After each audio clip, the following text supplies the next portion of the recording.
Nah, harapan saya adalah apa yang dilakukan oleh MKGR ini juga bisa diikuti oleh organisasi-organisasi Astakarya yang ada di Partai Golkar juga melakukan hal yang sama. Karena ini bagian daripada konsolidasi secara menyeluruh. Teman-teman media, Assalamualaikum warahmatullahi wabarakatuh. Hari ini yang saya hormati Pak Ketua Umum MKGR, Pak Adis, saya dampingi oleh Pak Sekjen dan Ketua Panitia, kemudian Pak Gubernur Lemhanas, kemudian ada Bendahara MKGR. Alhamdulillah kami manjatkan puji syukur Allah Subhanahu wa taala karena hari ini kami merayakan puncak daripada HUT MKGR yang ke-65. Kita tahu bahwa MKGR dalam kontribusinya cukup luar biasa sekali dalam pembangunan bangsa. Ini adalah satu organisasi yang ikut mendirikan Partai Golkar. Dan karena itu kami mengapresiasi apa yang telah dilakukan oleh MKGR, dan kader-kader MKGR ini luar biasa. Banyak di eksekutif, banyak di legislatif, dan dari Partai Golkar kadernya yang dikirim menjadi anggota kabinet itu 50% lebih itu dari MKGR. Saya pun baru tahu malam ini. Itu tadi saya katakan bahwa waduh luar biasa lobbynya ketua MKGR ini. Tapi itulah hebatnya mereka. Saya ucapkan selamat ulang tahun, gitu ya.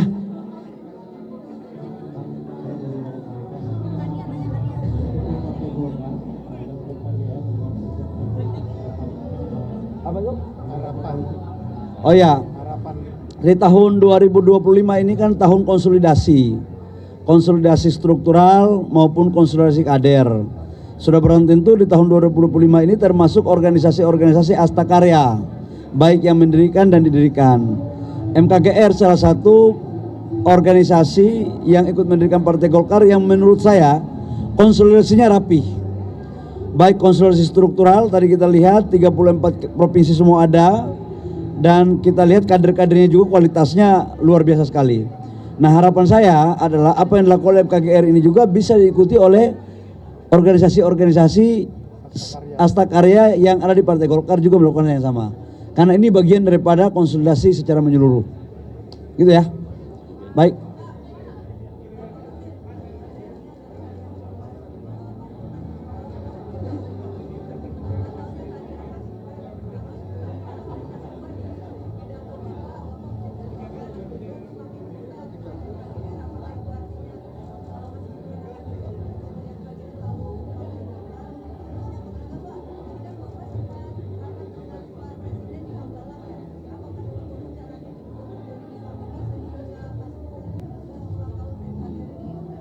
Yang pertama, Mas Wapres, Pak Wapres tidak hadir karena ada urusan lain yang tidak bisa ditinggalkan, urusan negara. Karena itu saya diutus oleh Bapak Presiden untuk mewakili Bapak Wakil Presiden. Jadi nggak ada lain-lain. Lebih pertimbangan karena memang beliau Pak Wakil Presiden ada punya agenda lain yang kemudian kita saling bagi tugas. Yang kedua, Pak Wakil Presiden dan Pak Presiden itu mencintai semua organisasi yang punya kontribusi kepada bangsa dan negara, termasuk dalamnya adalah MKGR. Jadi MKGR mencintai Presiden, mencintai Wakil Presiden, begitupun sebaliknya. Presiden dan Wakil Presiden semakin cinta sama MKGR.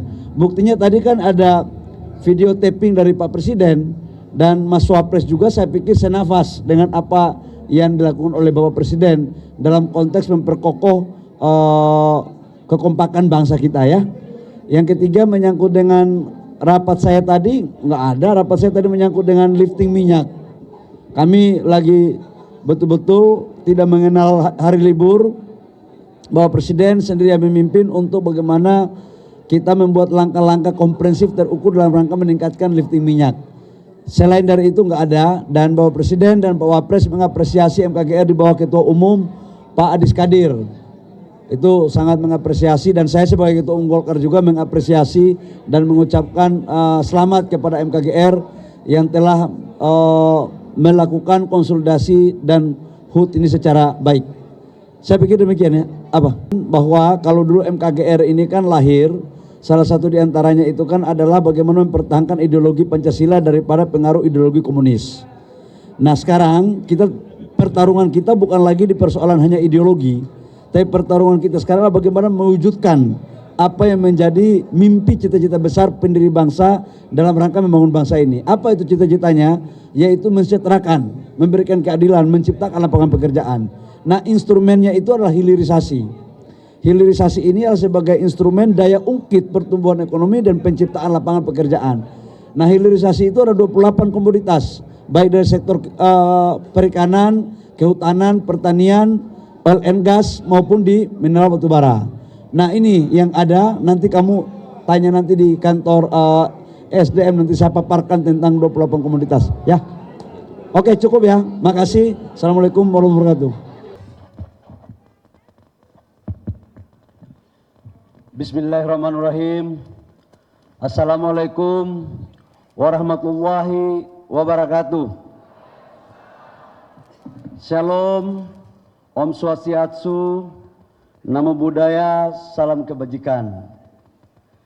Yang saya hormati Ketua Dewan, itu adalah bagaimana kita mendorong pembangunan kesejahteraan dengan menciptakan lapangan pekerjaan, dengan meningkatkan pertumbuhan ekonomi, dan bagaimana menurunkan kemiskinan. Golkar dalam konteks doktrin karya kekaryaan sudah barang tentu harus mengambil bagian secara aktif. Dalam perspektif ini banyak, saya mohon maaf tadi saya juga belum sebut menteri-menteri yang ada pada malam hari ini, banyak sekali yang saya hormati, dan ini adalah banyak dari kader MKGR, dan saya yakin menteri yang hadir dari Golkar pasti kader MKGR, karena tidak ada kader Soksi yang jadi menteri, kira-kira begitu.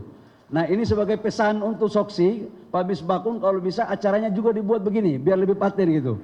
Nah, kalau hari ini Soksi ketua komisinya baru satu ya, Pak Misbakun. Kalau sudah menyatu bisa kita pertimbangkan untuk menambah lagi alat-alat kelengkapan dewan yang lain gitu kira-kira. Nah, saya mau sampaikan bahwa persoalan bangsa sekarang ini dalam program Bapak Presiden Prabowo dan Wakil Presiden Mas Gibran itu ada minimal 4 program utama. Pertama itu adalah pangan, kedaulatan pangan. Yang kedua adalah kedaulatan energi. Yang ketiga adalah makanan bergizi, dan yang keempat itu adalah hilirisasi. Bapak Ibu semua, saya harus menyampaikan juga pada malam hari ini, ada 2 dari 4 itu yang dikasih tanggung jawab kepada kader Partai Golkar untuk menyukseskan program pemerintahan di bawah Presiden Pak Prabowo dan Wakil Presiden Mas Gibran. Yang pertama itu adalah kedaulatan energi ada di kami, kemudian yang kedua itu adalah terkait dengan hilirisasi. Kenapa sih ini harus dilakukan? Bapak Ibu semua, tidak akan mungkin bangsa kita akan menuju pendapatan per kapita akan mencapai 9.000 10.000 dolar pada tahun 2030 kalau tidak ada daya ungkit pertumbuhan ekonomi. Hilirisasi menurut saya adalah jalan yang harus dilakukan selain makanan bergizi. Bayangkan pada tahun 99 ketika krisis ekonomi, inflasi kita waktu itu 88%. Cadangan devisa kita waktu itu 17 miliar US dollar. Dan pertumbuhan ekonomi kita sangat rendah sekali. Ini Pak Maman ada ya, Pak Maman. Nah, ini Pak Maman punya bagian Menteri UMKM ini. Tetapi apa yang waktu itu terjadi yang menjaga benteng pertahanan ekonomi nasional kita, yaitu UMKM. Tapi kalau UMKM aja yang kita andalkan dalam rangka mendorong pertumbuhan untuk meningkatkan pendapatan per kapita, itu akan terjadi tapi butuh waktu yang panjang. Karena memang GDP kita itu 61% itu kontribusinya dari UMKM. Jumlah unit usahanya 99,3% dan mampu menciptakan lapangan pekerjaan kurang lebih sekitar 120 juta dari total angkatan kerja 130 juta. Bapak Ibu semua, inilah yang menjadi potret yang harus kita jawab bersama-sama. Hilirisasi dalam pandangan saya merupakan sebuah roh yang harus diwujudkan dalam rangka meningkatkan pertumbuhan ekonomi nasional kita. Sekarang kita sudah rumuskan kurang lebih sekitar 28 proyek hilirisasi yang akan kita lakukan di hampir semua wilayah di Indonesia. Di hampir semua. Investasinya kurang lebih sekitar 618 miliar US dollar. Ini yang akan menjadi program untuk kita dorong. Yang kedua, Bapak Ibu semua, terkait dengan kedaulatan energi. Saya tadi baru habis rapat dengan Bapak Presiden Prabowo di Hambalang. Ini hari Minggu pun Ketua Umum partainya Pak BBG ini luar biasa sekali, presiden kita semua. Hari Minggu kita diajak rapat untuk bicara tentang lifting. Nah ini memang lifting kita sekarang itu menurun.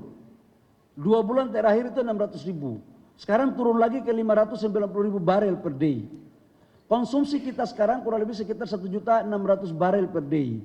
Jadi kita impor itu kurang lebih sekitar 1 juta barel per day. Dengan kita mengalokasikan uang kurang lebih sekitar 500 triliun rupiah devisa kita hilang per tahun untuk membeli minyak. Ini juga salah satu kenapa nilai tukar rupiah kita itu menurun terhadap dolar. Saya pikir beberapa hal ini yang perlu saya sampaikan karena tadi Pak Adis sudah banyak menyampaikan tentang banyak program MKGR dan saya harap organisasi-organisasi sayap yang lain baik yang didirikan maupun mendirikan melakukan konsolidasi karena Golkar di tahun 2025 adalah tahun konsolidasi. Harapan kita adalah konsolidasi struktural, konsolidasi kader ini juga harus mampu kita lakukan dengan baik. Demikian Bapak Ibu semua, sebelum saya mengakhiri ada salam hormat dari Pak Wapres. Tadinya Pak Wapres berkenan hadir, tapi ada satu dan lain hal beliau tidak sempat untuk hadir bersama-sama kita. Tapi kecintaan Pak Wapres kepada keluarga besar MKGR tidak mengurangi sedikit pun. Dan beliau kelihatan tambah cinta kepada MKGR. Demikian kurang lebihnya mohon maaf. Wabillahi taufiq wal hidayah. Wassalamualaikum warahmatullahi wabarakatuh. Shalom. Om Santi Santi Om Namo Buddhaya. Salam kebajikan.